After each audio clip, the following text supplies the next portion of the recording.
Cadas. Pemilu masih juga lama, tapi PKS sudah ditikung oleh PKB.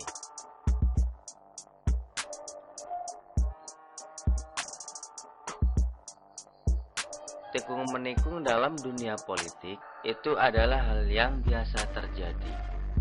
Bahkan sekelas Amin Rais saja yang dikenal sebagai tokoh Muhammadiyah saling tikung dengan besannya sendiri, Zulkifli Hasan. Kini mantan Ketua Umum Pimpinan Pusat Muhammadiyah ke-12 itu lagi sibuk membesarkan partai barunya, Partai Umat, pasca didepak dari PAN oleh Zul.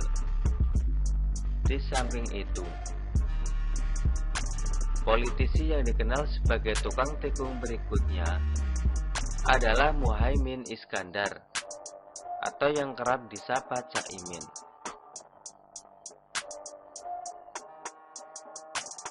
Kala itu ia menikung pendiri PKB yang juga mantan Presiden RI Gus Dur oleh Caimin. Gus Dur dikeluarkan atau didepak dari PKB lewat muktamar luar biasa yang digelar pada 2008 silam. Dan tidak hanya mantan ketua PBNU itu yang dibuang oleh Caimin dari PKB, tapi putrinya Yeni Wahid juga ditendang secara paksa dari partai yang berdiri pada 1998 tersebut.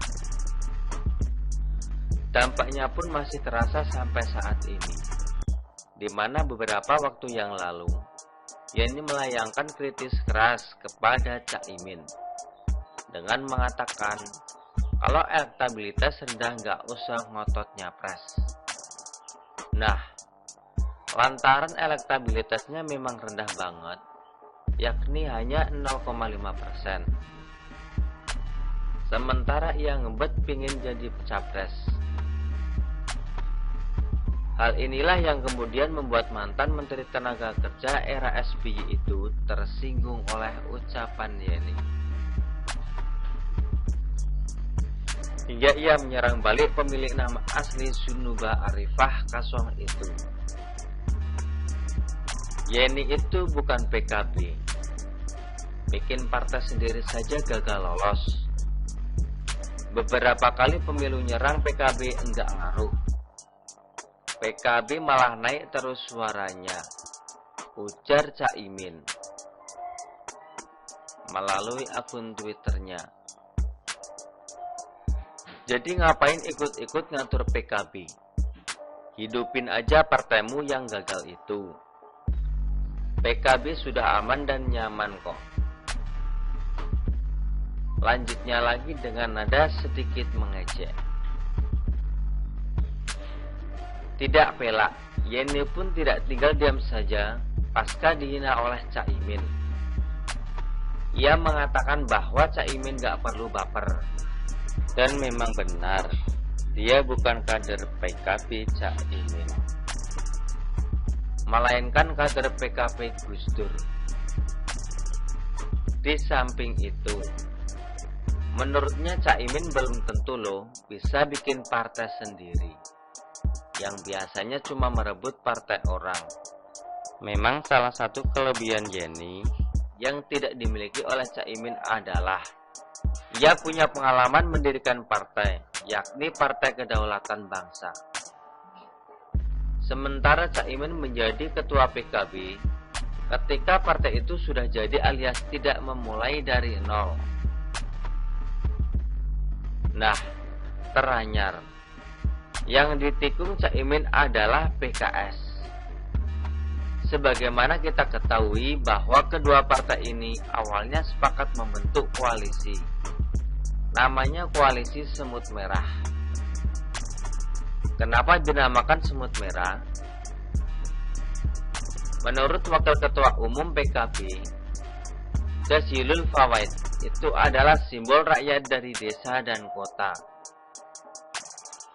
Namun menurut penulis buku Menjerat Gus Dur, Firdika Rizky Utama, Penamaan semut merah itu justru identik dengan permufakatan jahat menjatuhkan Gus Dur dari kursi presiden pada tahun 2001 silam. Jadi agak aneh memang ketika PKB bikin nama koalisi yang identik dengan penggeseran mantan ketua PBNU itu dari kursi orang nomor 1 di negeri ini. Karena sebagaimana kita ketahui bahwa Gus Dur merupakan salah satu pendiri PKB. Artinya apa?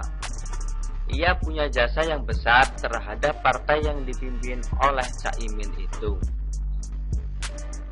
Kemudian, koalisi ini juga sempat dicibir oleh Waketum PAN Viva Yoga Mauladi lantaran tidak memenuhi syarat presidensial threshold 20%.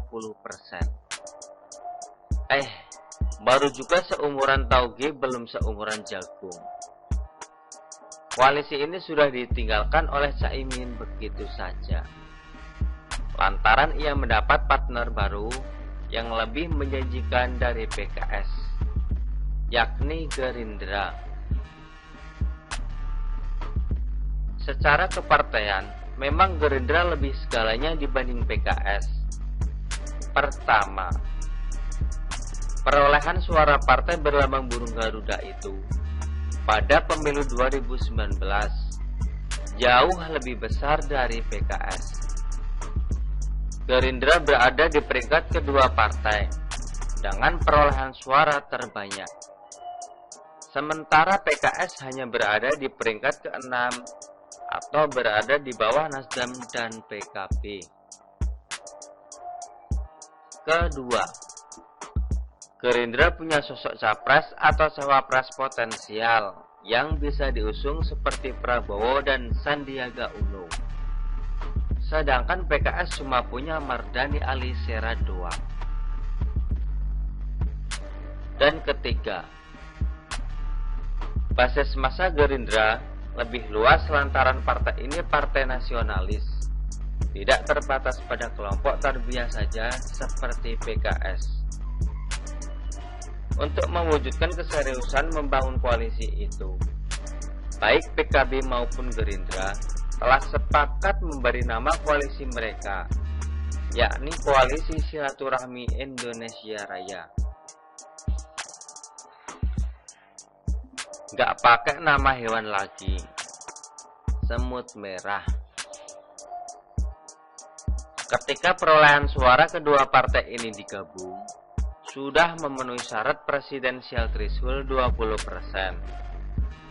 Artinya apa? Tanpa perlu cari kawan atau koalisi tambahan, sudah bisa mengusung pasangan capres atau cawapres sendiri. Tinggal lagi siapa?